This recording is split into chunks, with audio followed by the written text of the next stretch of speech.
Next, we move to action in Heat 2B. That is Scott Pierce driving Miss Chrysler Jeep. Steve David beside him in the Oh Boy Oberto, winner of our last event in Madison, Indiana.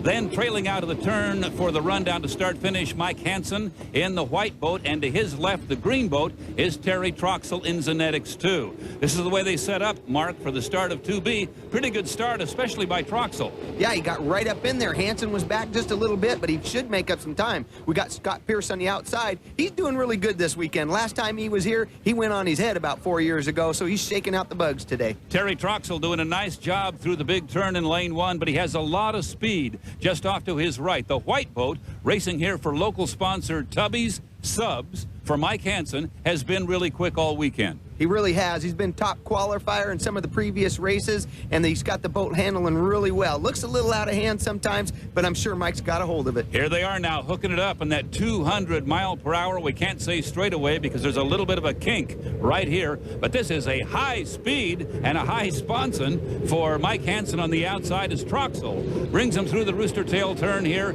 to go down and complete lap 1. Hansen was out of hand. Man, oh man, that'll get you going, but he hung in there, got it through the turn, and Troxel still beat him through. You saw Steve David come through in the Oh Boy Oberto, followed by Scott Pierce running way on the outside. Now these two would hook it up for a pretty good boat race. Hansen trying to get around Terry Troxel, but the green boat is quick as well. So this made a great race here in 2B. It sure did. Hansen does have a fast boat, but he's got the long way to go around. He's really got to air it out, especially against Troxel. These green boats of Fred Leland's are just double fast, especially on the inside and especially in the rough water. I'm always impressed by the history right here as these two modern-day greats come by the Detroit Yacht Club. There are pictures of Gar Wood in there. He's one of the guys who started that organization. Here they come, Mark, now into the rooster tail turn one more time. Awesome, man. You are just pumped right now. Hansen takes a couple hops. He's going to try to hold Troxel in a little bit tight, but still leave him a little room. Oh, he left him just a little too much room, in my opinion, but hopefully he'll gain on him. There's that advantage we talked about earlier. The boat on the inside, the short way around the turn. Hansen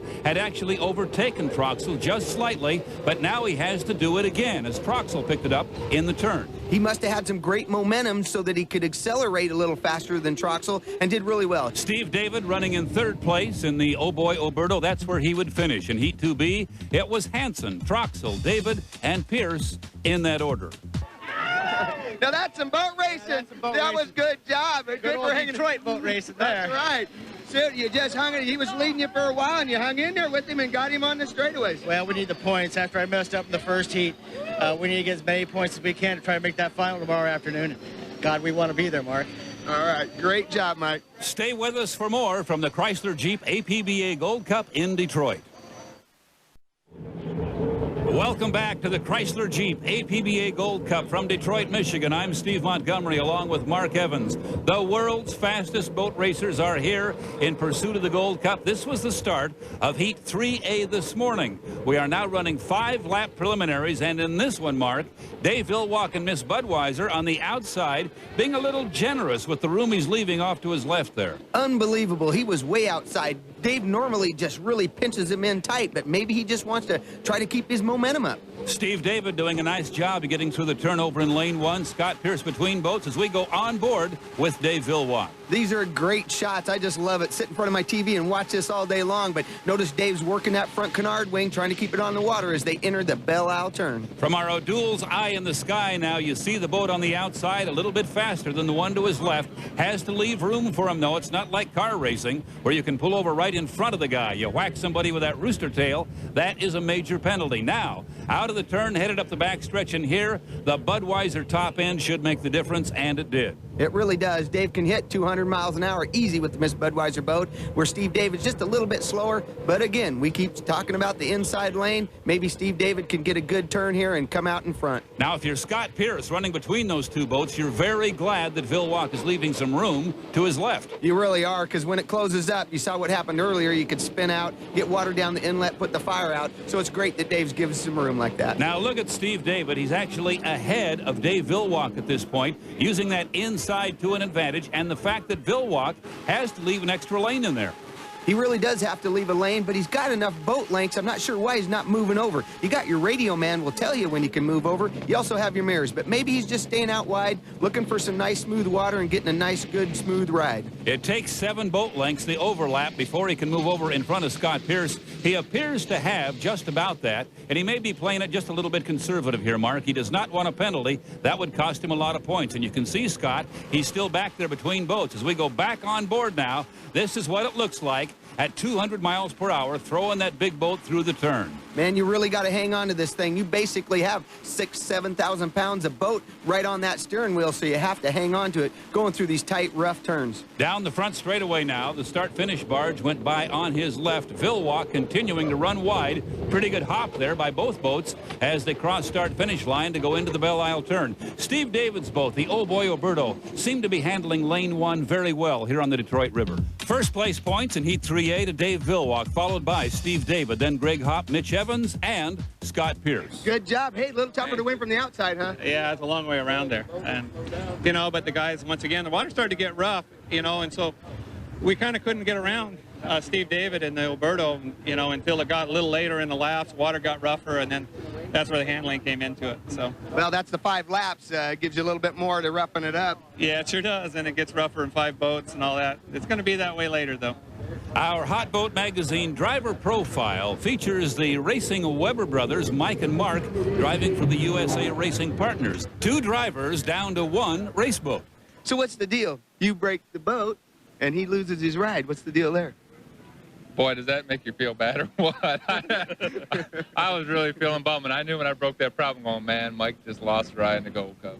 Okay, once and for all, who's the fastest driver in the family? Who's the best driver here? Oh, definitely I am. I'm #1 driver, he's #2. Ask Kim. That's obviously I'm the one racing the boat this weekend, so it must be that way. But then if you look at qualifying times for the last 2 weeks, he's raced on my qualifying times. So what does that tell you? Younger brother Steve Weber driving the family's 5-liter. We expect to see him soon here in the big boats. I'm sure Mark is glad they found the high school picture and put it up in the truck. Oh, what are friends for? That's funny. I bet you he's going to get a real kick out of that. We'll move ahead to highlights from Heat 3B when we come back to Detroit. Stay with us.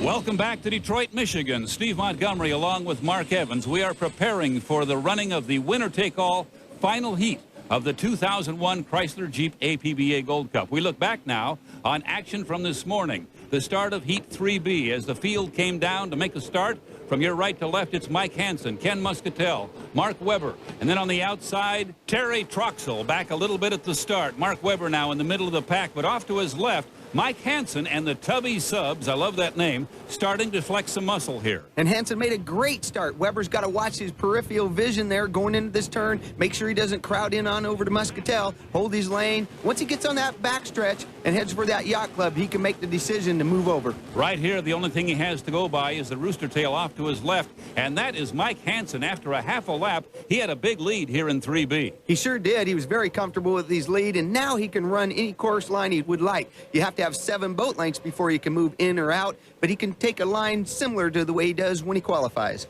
Here he comes through the rooster tail turn, sliding through in about lane 2. That's fine. The officials will let him do that. Weber, the guy on the outside, has to react to the boat on the inside, and that's one of the advantages to being off to the left. You really got to concentrate. When you're back behind a guy, you got to anticipate his turn. Sometimes the guys will turn a little sharp, sometimes they'll push you out. So it's a real skill to be able to read the water and read the other boat. Mark Webber driving what began the weekend as his team's #2 boat, but the patch on the bottom of the right sponson of this one appears to be holding. However, the victory and the 40 points in Heat 3B went to Mike Hansen, driving for Lori Jones and Tubby's Grilled Submarine Sandwiches, followed by Webber, Troxel, and Ken Muscatel. Lori, I'm hearing you guys are running one of the fastest laps this weekend. Looking good to you, is it? It's awesome. Unbelievable. I can't believe how well the boat's riding in this rough water. I bet you your driver's thinking the same thing, too. Absolutely. But, you know, he knows what he's doing, so we'll go with it. So Mike Hansen, after some early problems, had really turned his weekend around.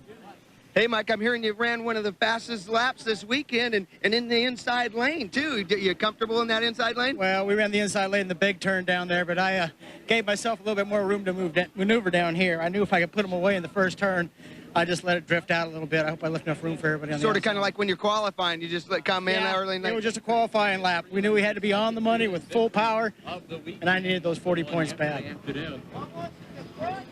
In our Budweiser Technical Edge, Mark Evans takes us inside the unlimited hydroplane for a look at the drivetrain.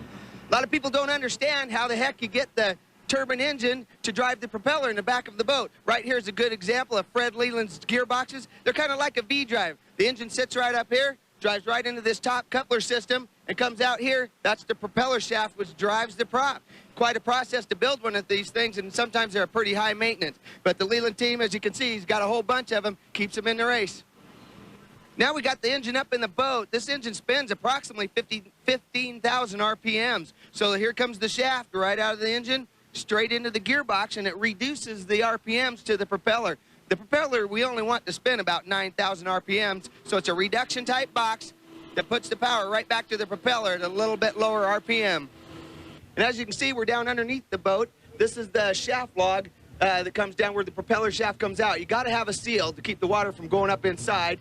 Of course, the propeller shaft comes right down here. We got a coupler system that hooks up to a stub shaft that holds the propeller, and of course here's where the strut, this is where it's supposed to be on the boat. As you've seen earlier, the other ones left the boat, which was a really ugly sight. So heck of a system, really propelled the boat good.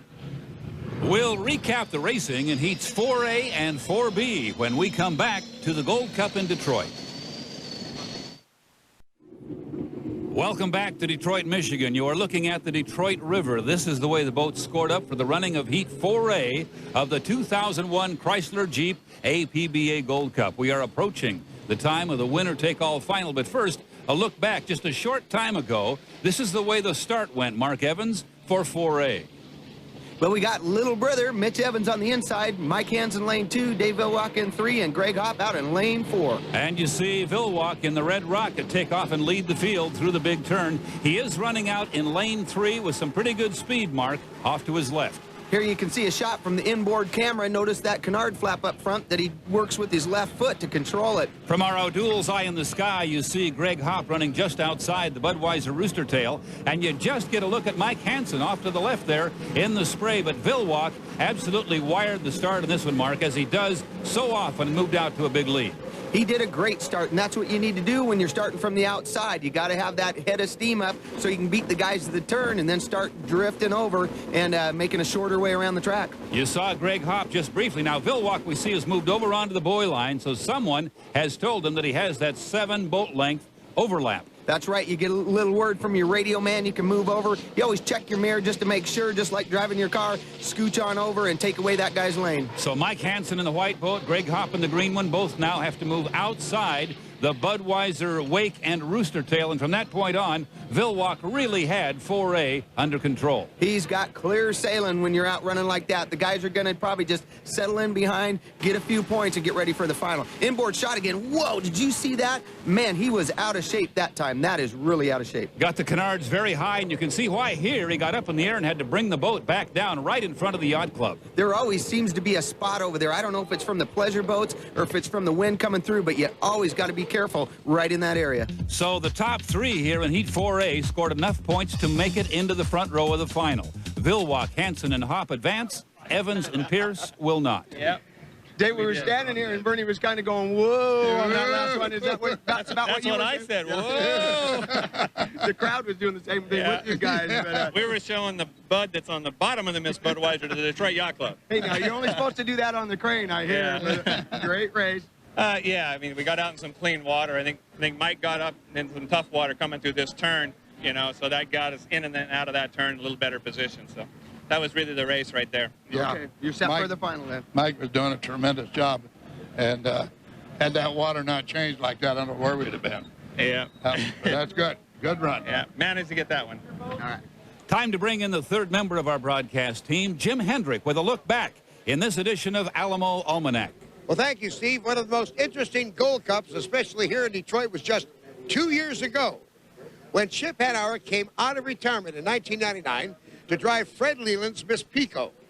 Now, as fate would have it, the boat was damaged in a tunnel accident en route to the Motor City.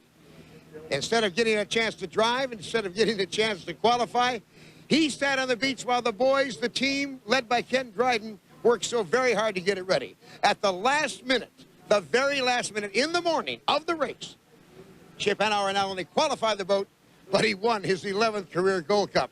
And Kenny Dryden, a former driver and now crew chief then and now for the Zenetics team, and Fred Leland's team, by the way, that had to be a nightmare. Oh, it was a nightmare from the start. We were working 24 hours a day, dynoing our motors down at Pico, and made it to the pits here late. And about a half a mile from the pits here, we went under a low overpass and skinned about 3 inches off the sponson width.